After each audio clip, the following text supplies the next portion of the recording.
A invasão romana das Ilhas Britânicas é um dos pontos mais fascinantes da história europeia. Esta terra selvagem, aparentemente indomável, povoada por comunidades tribais que adoravam deuses antigos, era vista como um grande obstáculo para o império. O imperador Cláudio conseguiu controlar estas terras ao longo de um período de 45 anos, finalmente garantindo a Britânia romana para o império por volta de 87 d.C. Nos anos, décadas e séculos seguintes, à medida que os romanos se espalhavam pelas ilhas, conquistavam e adquiriam novas extensões de território, levando sua civilização a povos que consideravam bárbaros e brutos. Havia, no entanto, uma grande parte da Grã-Bretanha que as legiões não conseguiram dominar, a Escócia. Ao norte da muralha de Adriano, os romanos se chocaram com povos que lutavam mais do que qualquer um que haviam encontrado na Grã-Bretanha, os Pictos. Esta é a história do antigo povo da Escócia que resistiu aos romanos, estabelecendo sua cultura até a Alta Idade Média. Descobriremos suas origens, sua cultura e seu eventual desaparecimento no vídeo de hoje. Sente-se e relaxe, enquanto te levamos de volta no tempo para conhecer os Pictos e descobrir seu misterioso destino. Algumas das primeiras gravações escritas documentando os povos antigos da Escócia, ou Caledônia, como os romanos se referiam a ela, aparecem por volta de 80 d.C., quando mapas do mundo conhecido começam a incluir as Ilhas Britânicas e suas culturas. Alguns desses mapas identificam as tribos da antiga Escócia, que os romanos nomearam como Venacones e Caledoniae, por exemplo. Por volta dessa época, o governador romano Agrícola enviou uma campanha para as regiões mais ao norte da Grã-Bretanha e enfrentou uma resistência feroz das tribos locais. Agrícola descobriu que não conseguia manter por muito tempo nenhuma das terras que havia conquistado no norte, e após uma série de grandes batalhas, que incluíram algumas vitórias e algumas derrotas, foi aconselhado a se retirar. Após isso, os romanos começaram a perder o controle do norte da Grã-Bretanha.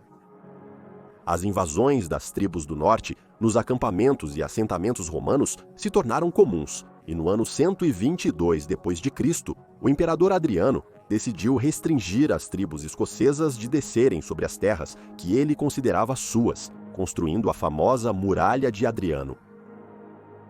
A muralha fez pouco para deter os invasores escoceses que se aproximavam. Até a virada do terceiro século d.C., os romanos se encontravam em um ciclo de repetidas campanhas fracassadas em Caledônia. A maioria das campanhas foi frustrada por ataques tribais, às suas muralhas defensivas e pela guerra de guerrilho inicial, que viu as tribos nativas usando as terras altas e florestas a seu favor, emboscando as legiões e empurrando-as de volta para o sul. Por volta de 210 d.C., muitas das menores tribos da Caledônia se uniram em poderes mais fortes, os Maeti e os agora muito maiores Caledoniae. Esses novos e poderosos grupos de nativos conseguiram dizimar a fronteira romana com a Caledônia. Os romanos reagiram, mas eventualmente admitiram a derrota quando o imperador Caracalla assumiu o poder. Nunca mais o império tentaria grandes campanhas ao norte do Muro de Adriano, além de escaramuças ou invasões ocasionais. O primeiro registro definitivo dos Pictos, no registro histórico, vem do ano 297 d.C., quando um texto referido como o Panegírico de Constantius César detalha um novo grupo de pessoas tribais no norte, conhecido como Picti, que provavelmente descendiam dos caledônios. O termo Pictos era usado para se referir a eles coletivamente e acredita-se que signifique o povo pintado.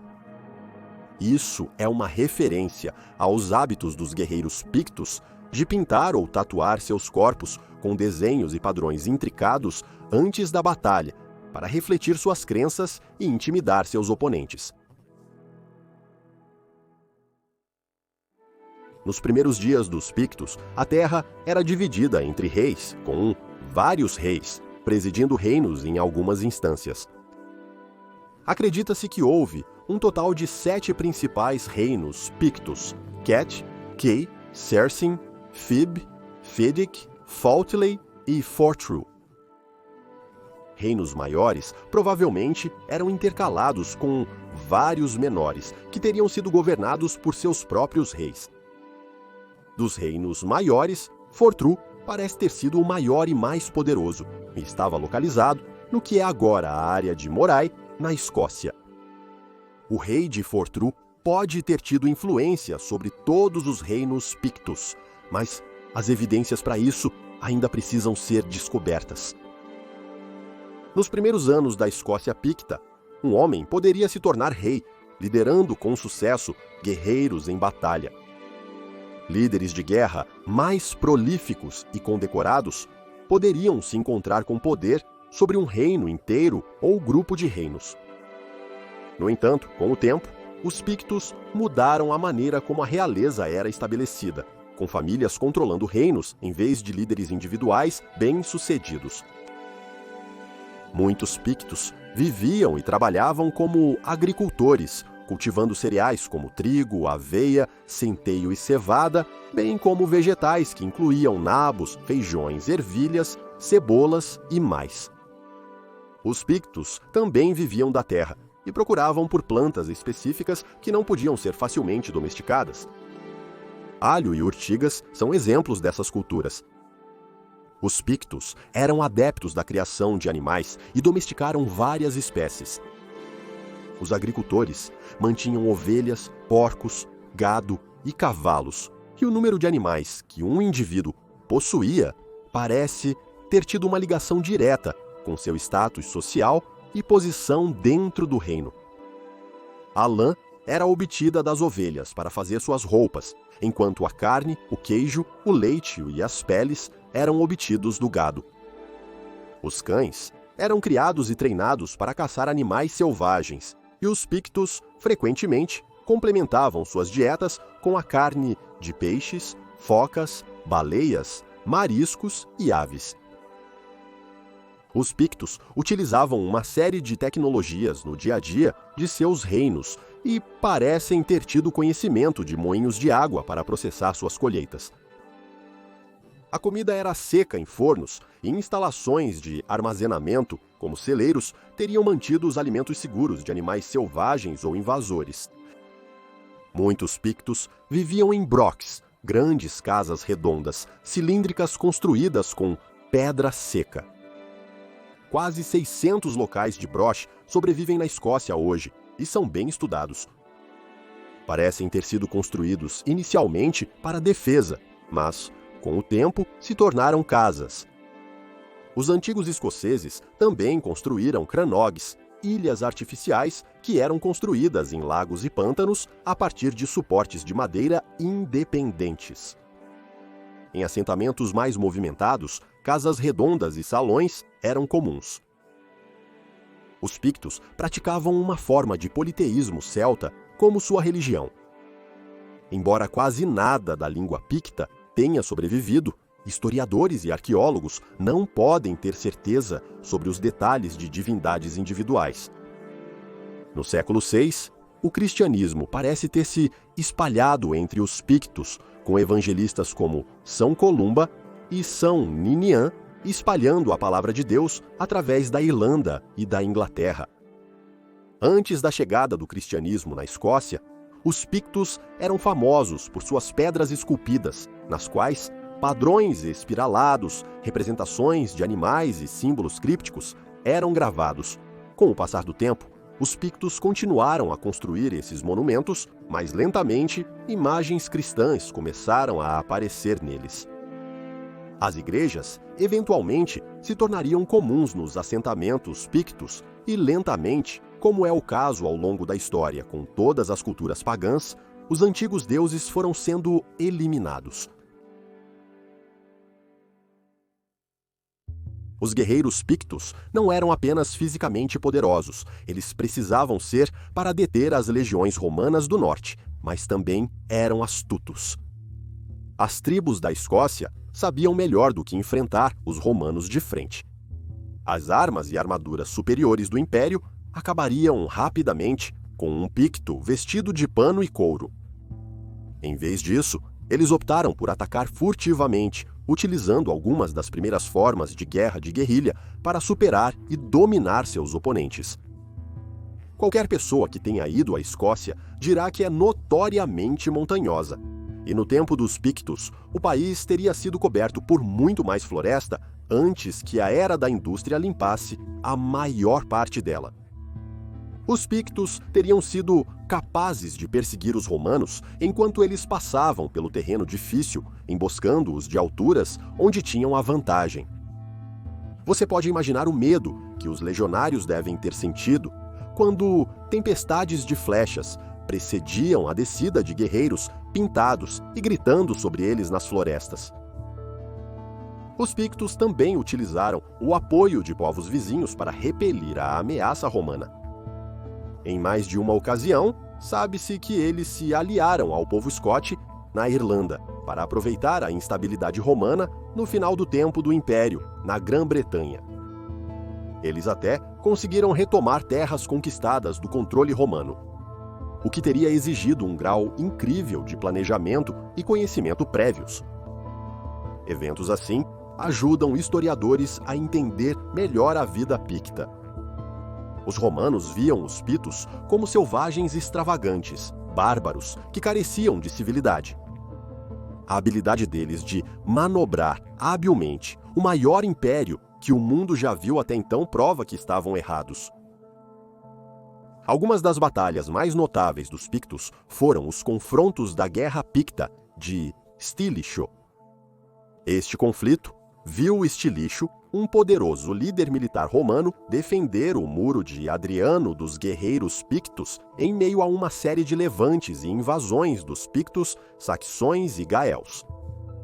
Em 368 d.C., os Pictos foram os primeiros a atacar com uma série de ataques na fronteira com a Britânia romana. Stilicho respondeu enviando forças romanas ocidentais para reprimir as invasões no norte, e encontrou uma batalha sangrenta em suas mãos. Embora os romanos tenham tido sucesso em derrotar as forças pictas invasoras, a muralha de Adriano foi fortemente danificada, e Stilicho parece ter terminado de repará-la 32 anos depois, em 400 d.C. Vários artefatos descobertos da Escócia Picta permitiram aos arqueólogos pintar uma imagem precisa de um guerreiro picto. Os antigos habitantes da Escócia se vestiam com tecido e couro enquanto lutavam, mas o progresso da tecnologia permitiu que eles se defendessem de maneiras mais confiáveis. Capacetes e armaduras de ferro surgiram conforme os pictos entraram em conflito com os romanos. Muitos pictos saqueavam armaduras e armas de soldados romanos caídos, usando-as eles mesmos, ou criando novas armaduras usando o equipamento romano como base. Os pictos também parecem ter adotado uma ampla gama de tipos de escudos, variando do básico escudo redondo, normalmente feito de madeira e couro, até o mais complexo escudo em forma de H, feito principalmente de madeira e reforçado com ferro. Em suas batalhas contra os romanos, vikings e reinos vizinhos, os guerreiros pictos empunhavam machados, espadas, lanças e arcos, muitas vezes ornamentados com entalhes e padrões. O fato de a língua picta estar extinta significa que ainda existem uma série de mistérios em torno do antigo povo da Escócia. Além disso, os símbolos e imagens esculpidos em pedras pelos pictos, que provavelmente atuavam como uma forma de expressão e comunicação, não podem ser decifrados de maneira confiável. Tudo o que nos resta da língua picta se resume a alguns poucos nomes de pessoas e lugares. Quando os romanos deixaram a Grã-Bretanha, a língua picta provavelmente já havia divergido muito das línguas britônicas ancestrais devido à falta de influência do latim romano. A língua de os pictos pode ter influenciado o surgimento do gaélico escocês, que ainda é falado por quase 70 mil pessoas hoje. À medida que o cristianismo se espalhava pelas terras pictas, os pictos que se associaram de perto à igreja provavelmente aprenderam a ler e escrever, mas nada foi registrado. Esculturas posteriores dos pictos da Escócia mostram pessoas carregando e lendo livros, mas a alfabetização entre eles provavelmente era muito baixa. Devido às complicações com a língua picta, os historiadores não podem ter certeza de como essas pessoas começaram a desaparecer. O declínio deles pode ter algo a ver com a chegada do rei Kenneth MacAlpin do reino de Dalriada, no que é agora o oeste da Escócia e o norte da Irlanda, não muito longe das terras pictas. Este rei conquistou as terras pictas por volta de 843 d.C. e assimilou seu povo ao seu, formando o Reino da Escócia. O mistério surge quando os historiadores consideram o fato de que, dentro de algumas gerações após a chegada de Kenneth MacAlpin, todos os vestígios da cultura picta pareciam desaparecer da Escócia. Kenneth não foi o primeiro a reivindicar as terras pictas, no entanto, e pode até ter tentado tomar o poder enquanto os pictos se recuperavam de outra onda de ataques, desta vez do Mar do Norte. Em 839 d.C., os vikings desceram sobre as costas das terras pictas e suas invasões tiveram um impacto brutal. Visando Fortru, o centro do poder picto, os vikings noruegueses reivindicaram uma vitória decisiva, matando Iwan, rei dos pictos, e seu irmão Bran. Registros dos anais de Ulster em torno desta época contam sobre esta batalha, conhecida como o Desastre de 839, onde os pagãos venceram uma batalha sobre os homens de Fortru e como homens quase incontáveis caíram lá. No meio do caos de perder seu rei, uma enorme ferida ficou sem tratamento no lado picto, permitindo que Kenneth MacAlpin se movesse do oeste. Acredita-se que Kenneth tenha assumido Fortru primeiro, antes de se expandir para o leste por toda a extensão das terras pictas. Quando Kenneth morreu, em 858 d.C., a Escócia foi passada para seu irmão, Donald MacAlpin, e depois novamente para Constantino I quando Donald morreu. Curiosamente, Constantino I da Escócia foi referido como rei dos pictos em relatos históricos, mas quando ele ascendeu ao trono, a cultura picta na Escócia praticamente havia desaparecido. Outras contas afirmam que os pictos simplesmente não conseguiram acompanhar as mudanças ocorrendo em toda a Escócia e Grã-Bretanha, e sua cultura eventualmente desapareceu como resultado. O livro de Elizabeth Sunderland, Em Busca dos Pictos, conta como essas pessoas foram forçadas a se submeter a uma crescente intolerância de suas leis e costumes. À medida que as terras pictas se tornavam escocesas, reformas religiosas, políticas e culturais às quais eles não estavam dispostos a aderir podem ter, em última instância, levado os pictos aos anais da história. Por volta do ano 900 d.C., quando Constantino II ascendeu ao trono e trouxe uma cultura de conformidade com as leis da Igreja na Escócia, não houve mais menção aos pictos em um sentido contemporâneo. Do ponto de vista histórico e cultural, é frustrante que não possamos aprender mais sobre os primeiros reinos da Escócia. Os pictos foram algumas das pessoas mais poderosas, culturalmente ricas e resistentes da Europa histórica, capazes de resistir aos romanos e até de enfrentar os vikings. O que poderia ter causado o fim prematuro do povo picto? Foi a chegada de invasores do oeste, a própria teimosia dos pictos diante de novas leis e mudanças, ou uma combinação dos dois? Tudo o que podemos fazer por agora é esperar que mais artefatos e documentos da Grã-Bretanha sobre os pictos sejam descobertos no futuro. Embora os próprios pictos não tenham deixado nenhum rastro literário, talvez os reinos e culturas que finalmente os expulsaram tenham deixado.